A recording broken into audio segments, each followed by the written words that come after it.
तो ये थी हमारी कुछ स्थानीय खबरें। अंतर्राष्ट्रीय खबरों को जानने के लिए चलेंगे नेशनल स्टूडियो।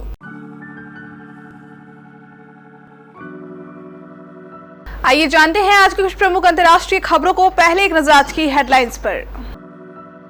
केंद्र सरकार ने सुप्रीम कोर्ट में सेम सेक्स मैरिज के खिलाफ इस्लाम का हवाला देकर कही ये बड़ी बात।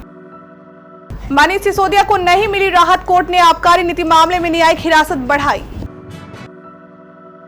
जहरीली शराब पर नीतीश का बड़ा ऐलान, बोले मृतकों के परिवार को देंगे 4-4 लाख रुपए। अरविंद केजरीवाल ही नहीं, मुख्यमंत्री रहते नरेंद्र मोदी से भी हुई थी 9 घंटे की पूछताछ। मुस्लिम पक्ष ने ज्ञान व्यापी के अंदर वीजू की अनुमति मांगी, सीजेआई बोले वाराणसी कलेक्टर मंगलवार को मीटिंग बुलाकर फैसला करे। यूपी का वो डॉन जिसका फैन है अतिक का हत्यारा, मुख्यमंत्री की हत्या के लिए दी थी सुपारी। गैंगस्टर अतिक अहमद के हत्यारे दूसरी जेल में शिफ्ट, हत्या की जांच के लिए एसआईटी गठित। दुनिया के सबसे प्रदूषित शहरों की लिस्ट में नेपाल के इस शहर ने मारी बाजी।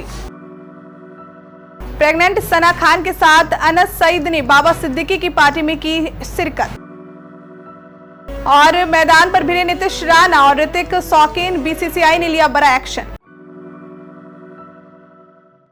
केंद्र सरकार की तरफ से सुप्रीम कोर्ट में समलैंगिक विवाह को लेकर तर्क में इस्तेमाल के लिए धार्मिक संस्कारों का भी हवाला दिया गया है।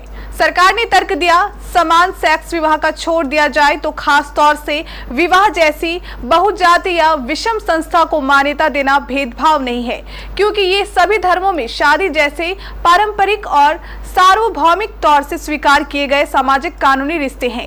केंद्र सरकार ने आगे कहा कि ये गहराई से भारतीय समाज में रचे बसे हैं और वास्तव में हिंदू कानून की सभी शाखाओं में ये एक संस्कार माना जाता है, यहाँ तक कि इस्लाम में भी। हालांकि ये एक कॉन्ट्रैक्ट है, ये एक पवित्र कॉन्ट्रैक्ट है और एक वैध विवाह केवल एक पुरुष और एक महिला के बीच ही हो सकता है।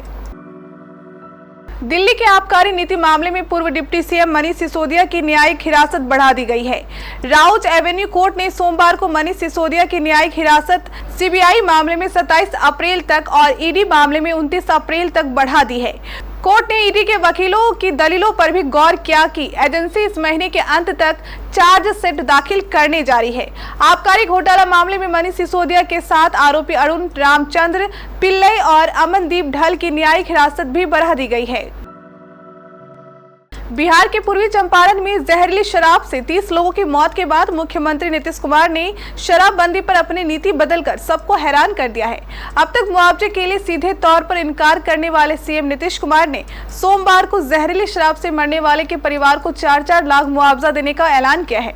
मुख्यमंत्री नीतीश कुमार ने कहा कि मृतकों के परिवार वालों को मुआवजा दिया जाएगा। शराबबंदी के बाद 2016 से जहरीली शराब के मृतकों के परिवार वालों को मुख्यमंत्री राहत कोष से 4-4 लाख का मुआवजा दिया जाएगा। हालांकि सीएम ने इसके लिए एक शर्त रख दी है।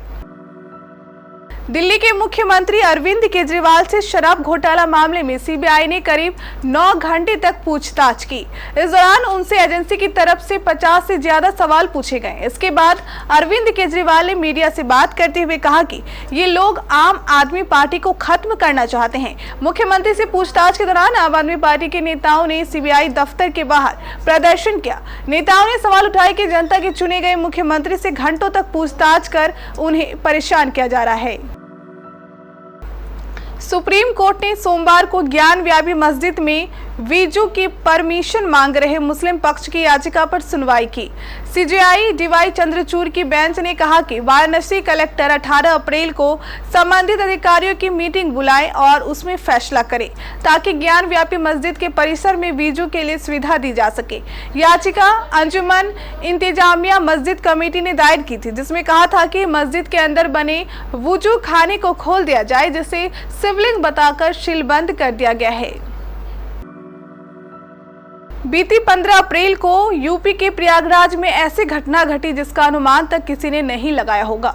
गुजरात की साबरमती जेल से प्रयागराज लाए गए माफिया अतिक अहमद और उसके भाई अशरफ की गोलियों से भूनकर हत्या कर दी गई। ये पूरा हत्याकांड उस दौरान हुआ जब अतिक मीडिया से बात कर रहा था। कैमरों के सामने हुई इस हत्याकांड ने पूरे उत्तर प्रदेश को सत्ते में ले लिया। इस घटना के बाद यूपी जैसे किसी छावनी में तब्दील हो गया। धारा 144 भी लागू कर दी गई। पुलिस को हिदायत दी गई कि किसी भी सूरत में राज्य का माहौल नहीं बिगड़ना चाहिए। माफिया अतीक अहमद की हत्या में शामिल आरोपियों को सोमवार को यूपी के दूसरे जेल में शिफ्ट में किया गया है। अभी तक ये तीनों आरोपी प्रयागराज के नैनी जेल में बंद थे, लेकिन अब इन्हें प्रतापगढ़ जेल में शिफ्ट किया गया है। पुलिस सूत्रों से मिली जानकारी के अनुसार पुलिस के पास इनपुट था कि अतीक की हत्या करने की वजह से इन तीनों पर प्रयागराज के जेल में हमला हो सकता है। आरोपियों की सुरक्षा को मद्देनजर रखते हुए सभी आरोपियों को दूसरे जेल में शिफ्ट किया गया है। दुनिया के सबसे प्रदूषित शहरों की लिस्ट जारी हो गई है, जिसमें नेपाल की राजधानी काठमांडू ने अपनी टॉप 10 वाले जगह को बरकरार रखा है। खास बात यह है कि काठमांडू ने न सिर्फ अपनी जगह को बरकरार रखा है, बल्कि शीर्ष पर कब्जा भी जमाया है। बताया जा रहा है कि काठमांडू में प्रदूषण की मुख्य वजह नेपाल के जंगलों में लगने वाली आग है। एयर क्वालिटी मेजरमेंट स्टेशन के मुताबिक काठमांडू का AQI 200 का लेवल पार कर गया। इस दौरान हवा भी जहरीली हो गई। एयर क्वालिटी जांच के दौरान पाया गया कि जैसे जैसे AQI में गिरावट जारी है, वैसे वैसे ही काठमांडू में दृश्यता का स्तर भी गिरता जा रहा है। बॉलीवुड में बाबा सिद्दीकी और जिसान सिद्दीकी की इफ्तार पार्टी मशहूर है। पिछले साल की तरह इस साल भी बाबा सिद्दीकी ने इफ्तार पार्टी का आयोजन किया, जिसमें बॉलीवुड सेलेब्स का तांता लग गया। रविवार शाम को बाबा सिद्दीकी ने इफ्तार पार्टी का आयोजन किया। बाबा सिद्दीकी हर साल शानदार इफ्तार पार्टी रखते हैं, जिसमें बॉलीवुड और टीवी जगत के तमाम बड़े सितारे शामिल होते हैं। सोशल मीडिया पर इफ्तार पार्टी के कई वीडियो सामने आए, जिसे लोगों ने खूब पसंद किया। हालांकि इस दौरान एक वीडियो ऐसा भी वायरल हो रहा है, जिसे देखने के बाद लोग नाराज हो गए हैं। मुंबई इंडियंस के कप्तान सूर्यकुमार यादव पर रविवार 16 अप्रैल को वानखेड़े स्टेडियम में कोलकाता नाइट राइडर्स के खिलाफ IPL मैच के दौरान टीम की धीमी ओवर गति के कारण 12 लाख रुपए का जुर्माना लगाया गया है। IPL की न्यूनतम ओवर गति से संबंधित आचार संहिता के तहत ये उनकी टीम का सत्र का पहला अपराध था, इसलिए कप्तान सूर्यकुमार पर 12 लाख रुपए का जुर्माना लगाया गया। मुंबई ने इस मैच को 5 विकेट से जीता। सूर्यकुमार यादव ने कोलकाता नाइट राइडर्स के खिलाफ मुकाबले के लिए कप्तान की जिम्मेदारी संभाली, क्योंकि रोहित शर्मा के पेट में इन्फेक्शन हो गया था। हालांकि मुंबई इंडियंस के नियमित कप्तान ने 186 के पीछा के दौरान एक इंपैक्ट प्लेयर विकल्प के रूप में काम किया। ये थी कुछ हमारी अंतर्राष्ट्रीय खबरें। स्थानीय खबरों को जानने के लिए चलेंगे प्राइम स्टूडियो।